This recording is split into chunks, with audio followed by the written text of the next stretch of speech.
Hey listen, you think your boss is bad? Try working for a pope who put your dead body on trial. You think I'm making this up, right? Wrong. This actually happened. This is the tale of the Cadaver Synod, the dead pope trial. Rome, 897, the Basilica of St. John Lateran, packed to the walls. Nobles, priests, common Romans, shoulder to shoulder, candles flickering. Then the door swings open. Soldiers march in, dragging in a corpse. 9 months dead, dressed in papal robes. Crown perched on his skull, staff in hand. They haul him into the papal throne, tying him upright with ropes. And then Pope Stephen VI points and declares, "Put this man on trial." See, the Vatican in the 9th century wasn't just a religion, it was a crime family. Everyone scheming, switching sides, bribing nobles. It's the Godfather with incense. And no feud shows it better than the one between Pope Formosus and the man who hated him so much he tried him after death. So who was this guy? Formosus wasn't just some choir boy.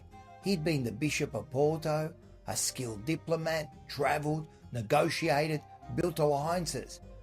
But he was ambitious, always switching sides between the great powers, the Carolingian kings, the dukes, and the Holy Roman emperors. He'd backed Enough of Carinthia against Emperor Lambert. He crowned one, then supported the other.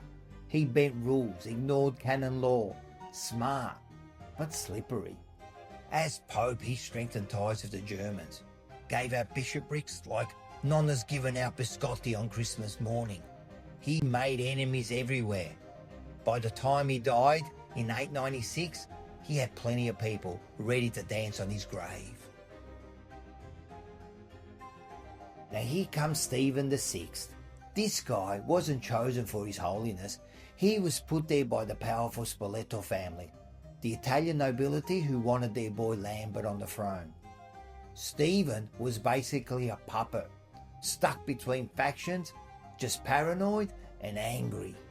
And he despised Formosus, blamed him for every mess in the church, like Paulie Walnuts blaming Chrissy for the bad coffee. So what does he do? He decides to put Formosus on trial. Problem is, Formosus is dead. Now picture it, late night, the graveyard, soldiers and clerics with torches, shovels scraping in the dark. It's like Goodfellas digging up Billy Bats, only instead of a wise guy, it's a pope. They crack open the coffin. 9 months of decay. The smell alone could knock over a mule. But they don't care. They dress him up in papal robes, slap the crown on his skull, and jam the cossier in his dead hand. They tie him upright with ropes, like preparing him for mass. Then, like Colonel Nathan R. Jessup in A Few Good Men, they haul him into the Basilica for trial. Now picture this, it's the Basilica of St. John Lateran, Roman's cathedral, the papal throne room. Marble columns, mosaics glittering, incense in the air, and a corpse sitting on the throne. Crowds packed, bishops, cardinals, nobles, common Romans, some gagging from the smell, others whispering, others watching like it's theatre.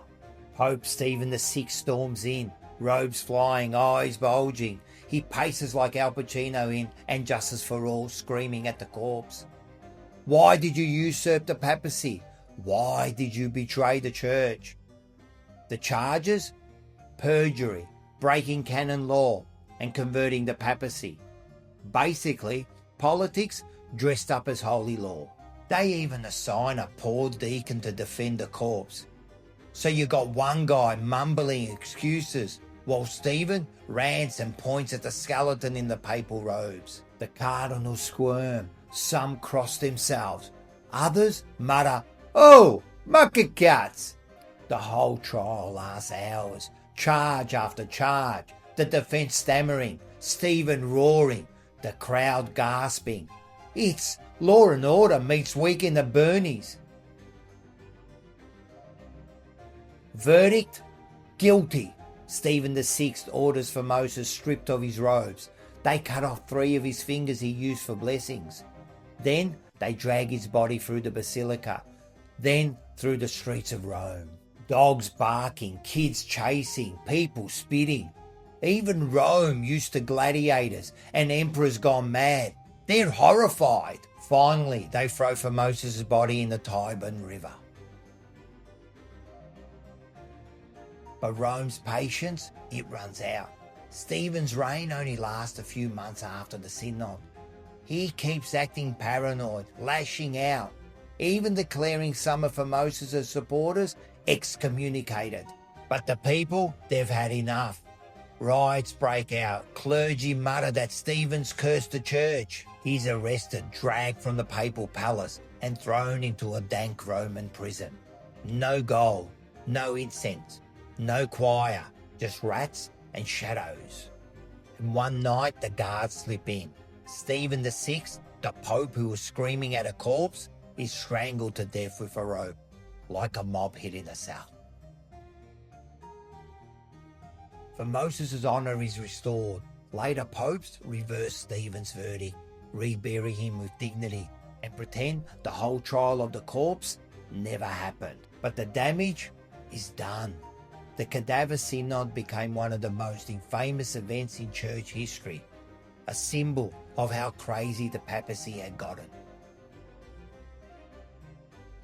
So that's how the Catholic Church ended with the most insane courtroom drama of all time. A pope screaming at a corpse in front of a packed basilica. And you just know, if Julius Caesar himself had been sitting in the back row of that basilica, he would have turned to Mark Antony and said, "Oh, mucky cats!"